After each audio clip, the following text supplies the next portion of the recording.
So, hello everyone. Today we're going to test the Fouga Magister CM.170, or the Fouga CM.170 Magister by André Chancel. It's from Restavia.fr. It's been around a while, but I can't get an exact date of when it was released. But yeah, I don't know what's gone over there. I think that must be a ballet dancer's aircraft that's just having a bit of fun, expressing itself in the only way it knows best.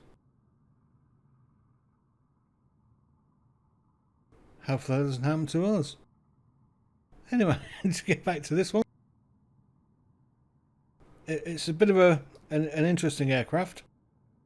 It's a two-seater, and it was released first in 1952, I believe. It's a French aircraft.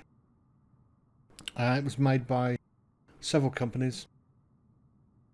Sud Aviation, Aerospatiale, and Potas, I believe. It was used for close air support, and as such it's not got a very high speed, but it's fast enough. It's a twin jet, and its most interesting feature is it's got a butterfly tail. So let's have a look at the external view.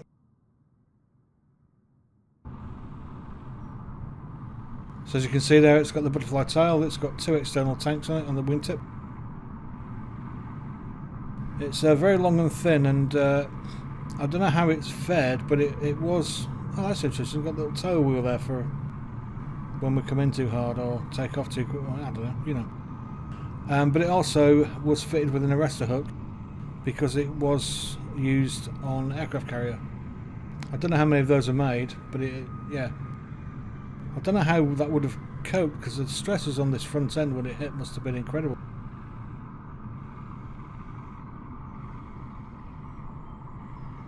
Yeah, we're going to take her up and see how she goes.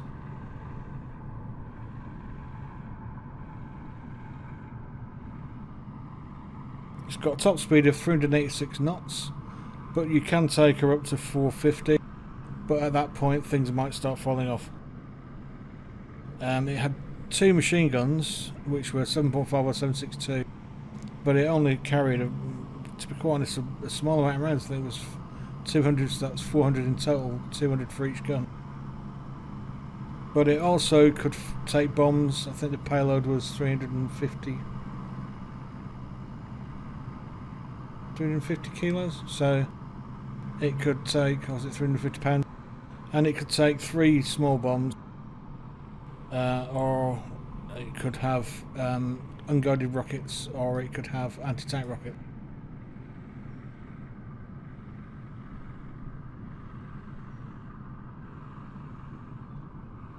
So the anti-tank rockets were also French. That was the FS-11s, which were the American AGM-22.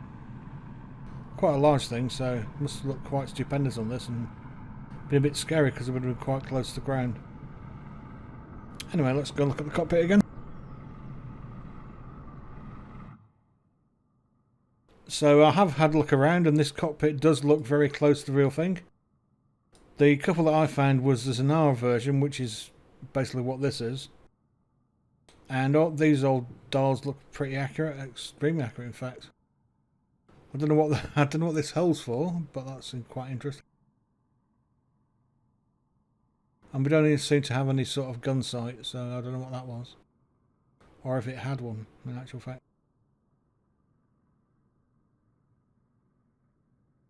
Doesn't look too comfortable. Yeah.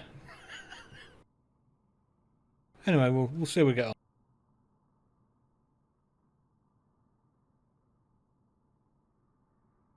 I can't find a remove the yoke area or button, so...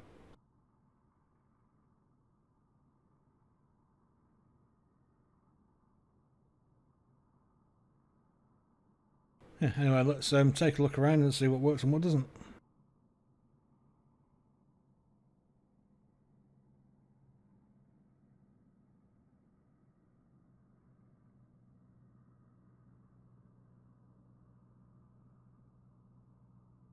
I wonder what they are.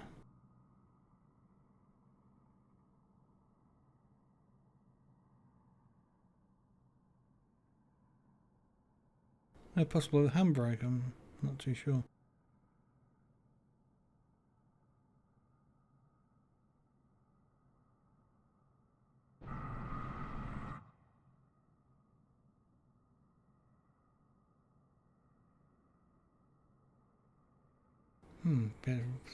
Yeah. No idea what those are.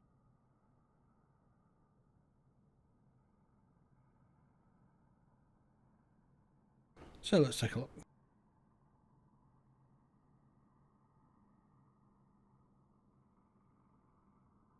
Oh yeah, and it's in French. So I know that says oil, but my French isn't that good, so we'll see how we get on. Fire UV.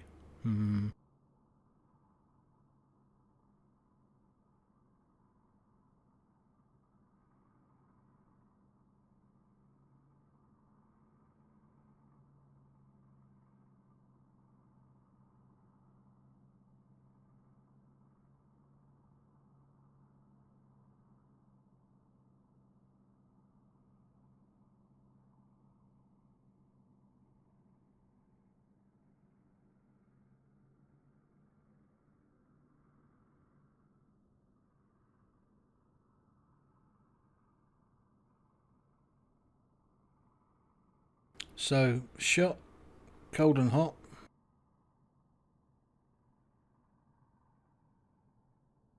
No idea what that is. So that must be.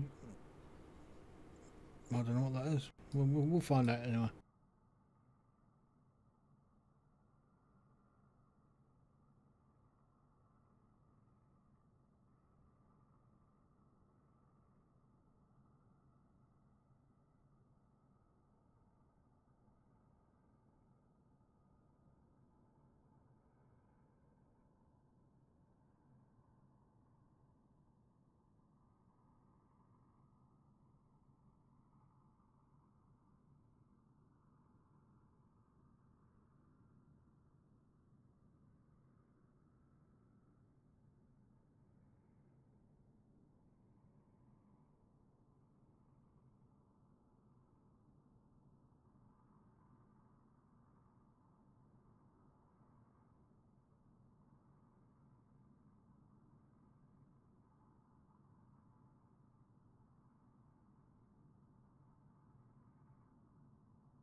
So that's the instruments on.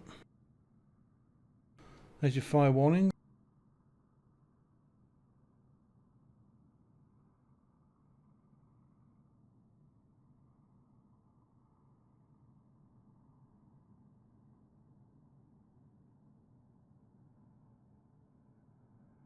So that's left and right.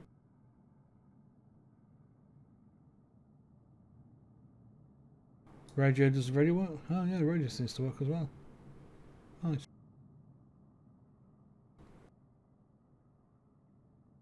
And it even seems to be giving us a distance in miles to the beacons. That's good.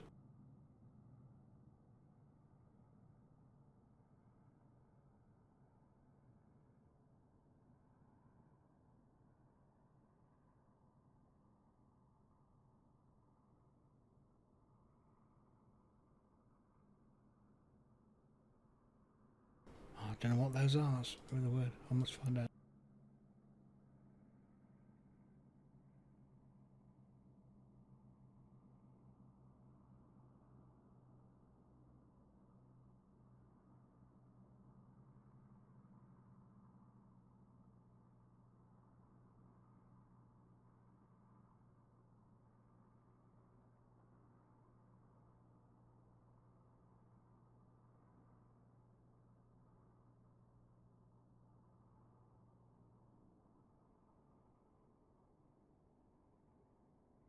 So that is landing gear.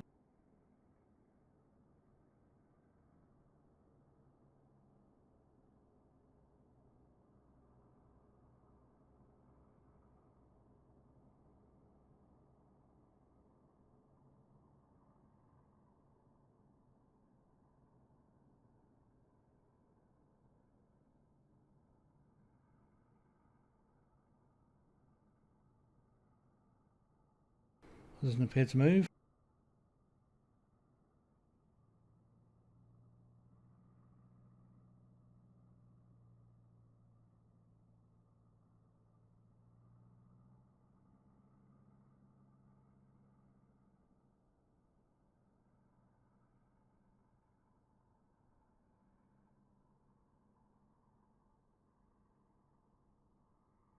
That's the canopy, that's good.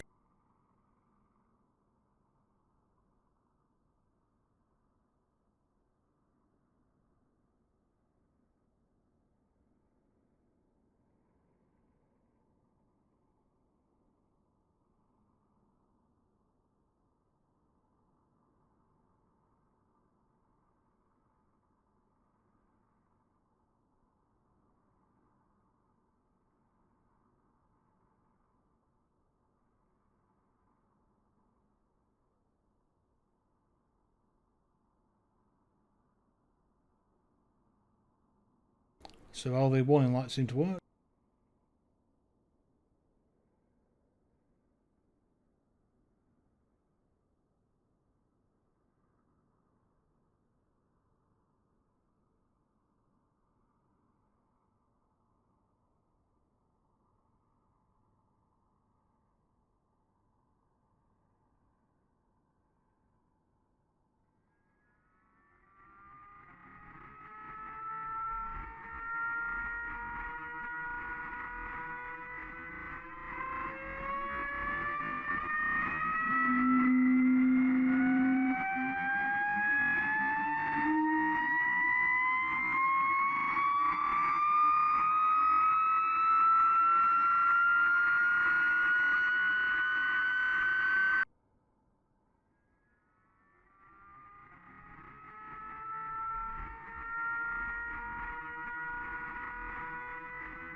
So we seem to be getting a failure to start.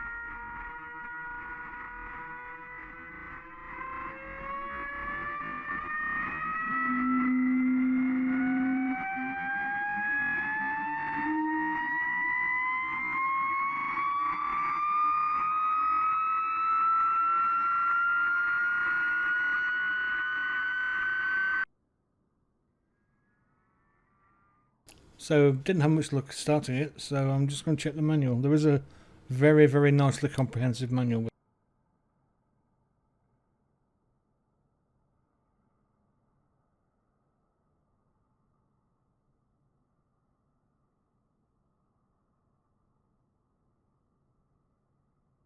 Oh, okay, so 3 are these shut-off levers. Which are those 2 big red ones just down there? So these 2 are the shut-off levers.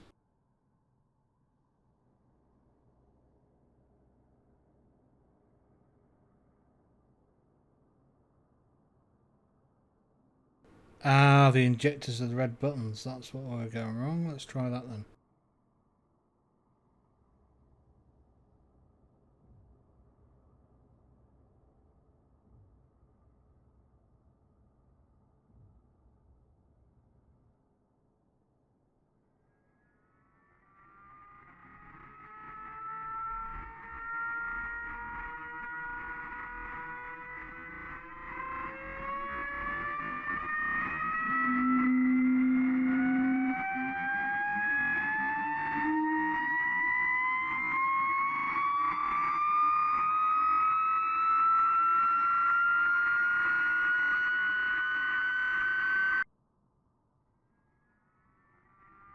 Oh.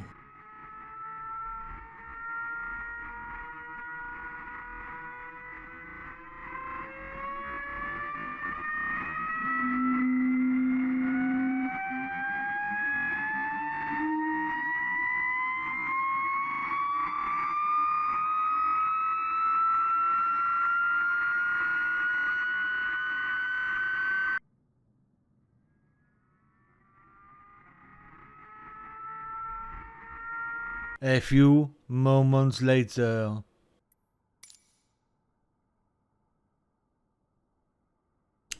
So unfortunately, I ran out of battery power in our attempts to, well, it's my fault, nobody else's, in my attempts to start the aircraft, so we'll try that again.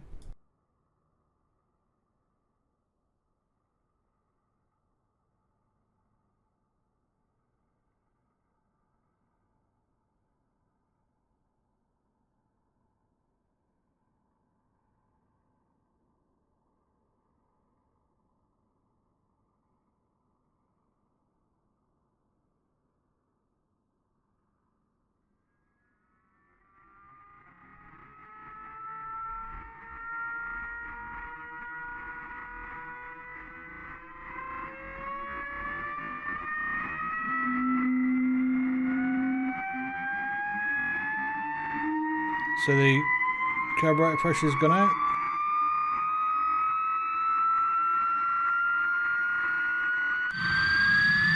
So that's left engine started.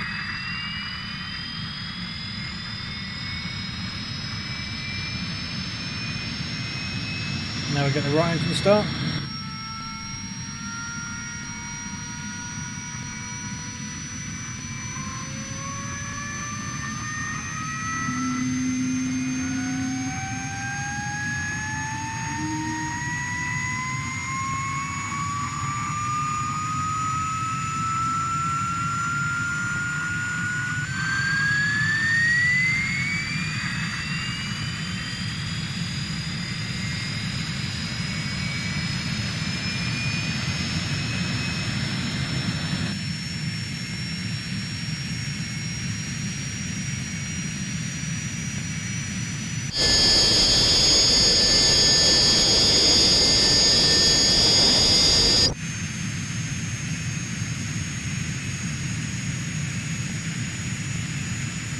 Just wait for the oil temperature to rise to 9, is it? It must be 90.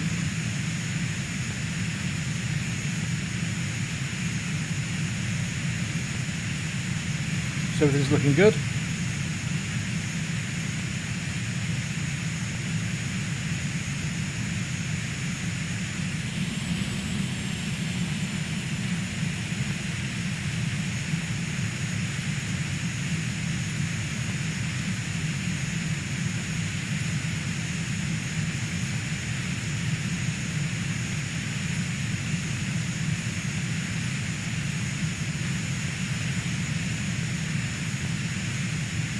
So we are warmed up and ready to go.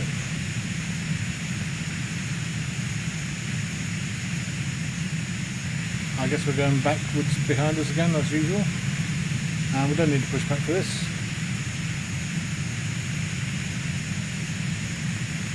So foot brake is on. Brake is off.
Tower Fouga 1-3 ready for south departure at runway 04.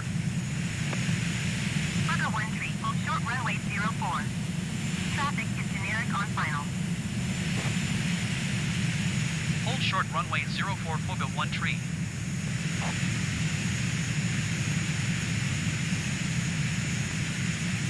Canex 1406 contact ground on 121.73.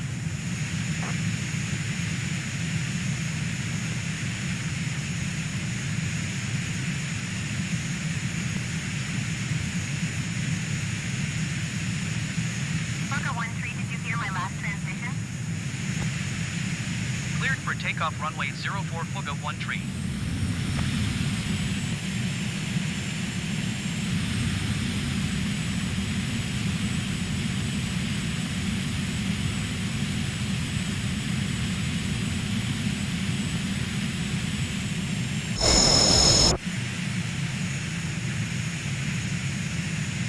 So I didn't hear the flaps go down, but the flaps did seem to go down, so we should be okay.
So we'll just fly a very slow, leisurely left-hand circuit, get away from Stansted traffic, and then head down towards London. Tower on 125.55, generic tree 9er tree.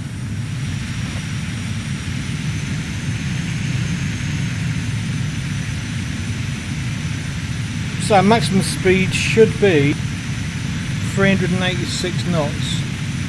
So we'll try and get around 350 and see what happens then.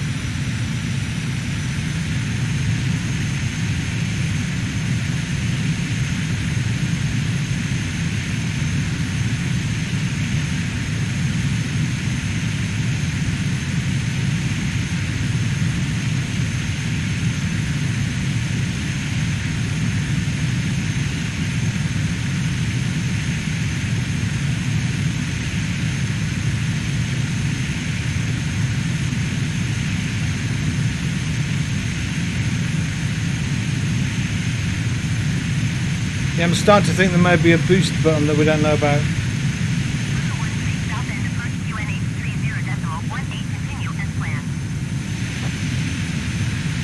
So it looks like we can't get above 300 knots. 129er decimal for 05. Good day. Going to 129er decimal 405 Fouga 1 tree. We'll better get back up to 3,000 feet before we hit towards London.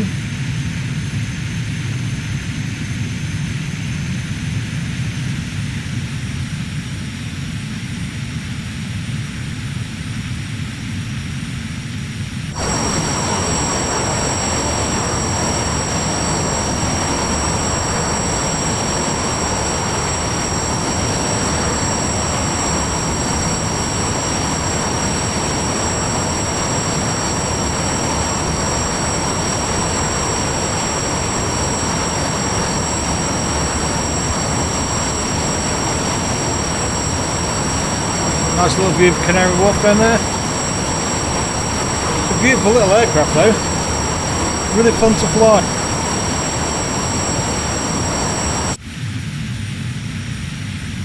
It's very responsive.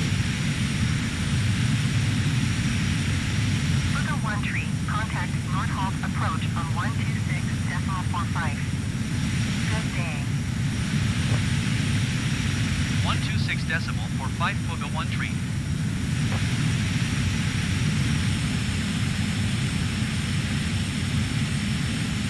So flap set to 1.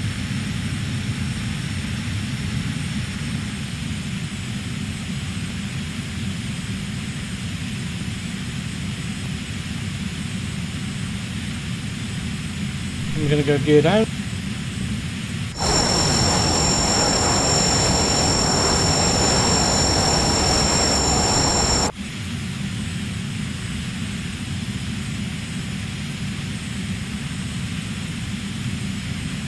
And now go to flaps 2.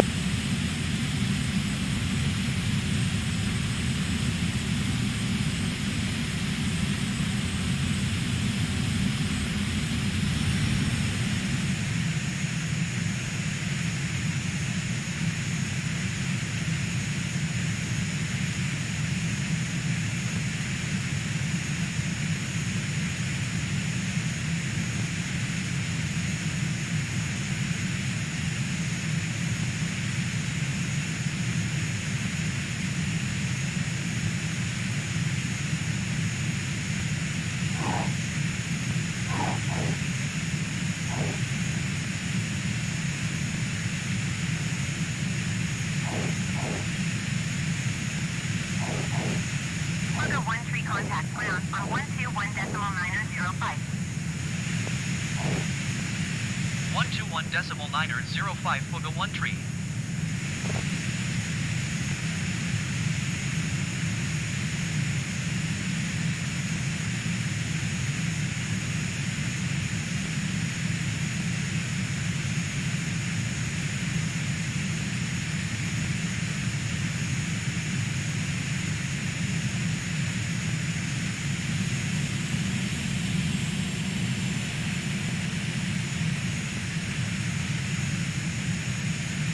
Another floating aircraft.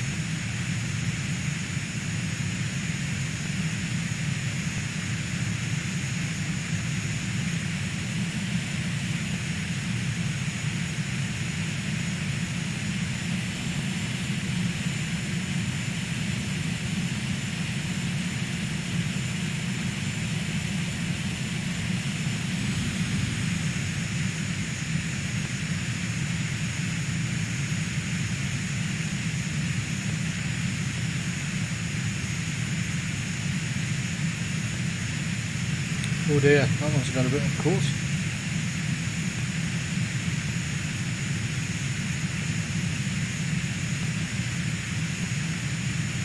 That was an impressively short landing. Was it a 747? Wow.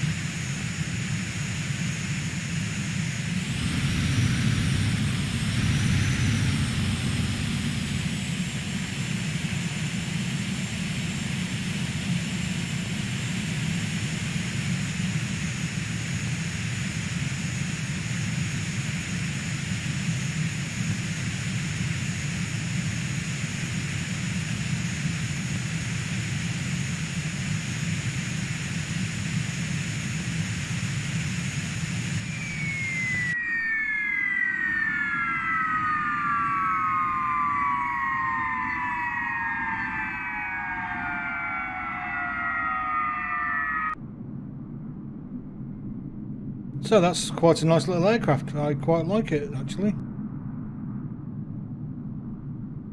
Flies really nicely. It is easy to land. I mean, there's this problem we've got currently at airports where we seem to get a variable crosswind that goes 30 miles an hour from one side then 30 miles an hour from the other, and you end up slewing across the runway all over the place like a mad person. But hopefully we can get that resolved. I will check the playback to make sure it wasn't me doing something daft, but I'm pretty sure as it does it on almost all aircraft that I've flown in the past month, then it is an in-sim issue. And yeah, I've checked the controllers, I've made sure that they've got a dead zone and there's no duplication or anything. It's just one of those things, I guess. Anyway, so that's the Fouga CM.170 Magister by André Chancel, I think his name was, and that is 8.5 mil. No, I'm going to give that 9 out of 10. I couldn't find any issues with it. It's got a lovely manual. It flies well. It trims really nicely. Stable. Lovely to fly. Everything seems to work. It's been really nicely modelled inside and out. Very accurate cockpit. Yeah, maybe I'm going to up that to 9.5 out of 10. Yeah, I'll go with 9.5 out of 10.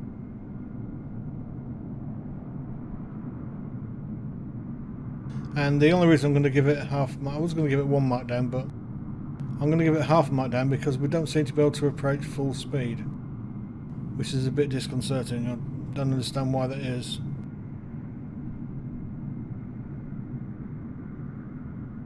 We should be 386 knots, but we can only do 300 in this shallow, slightly shallow dive, so it appears we're 80 knots short on our top speed, so I'm going to give it half a mark off and see if the developer can give us some reasons as to why that is. 9.5 out of 10. Beautiful aircraft. Go check out their website. It was made, I think, by people, or made for people who rebuild these and maintain aircraft in real life. And seem like a really nice bunch of guys. Thank you for your time. Catch you on the next one.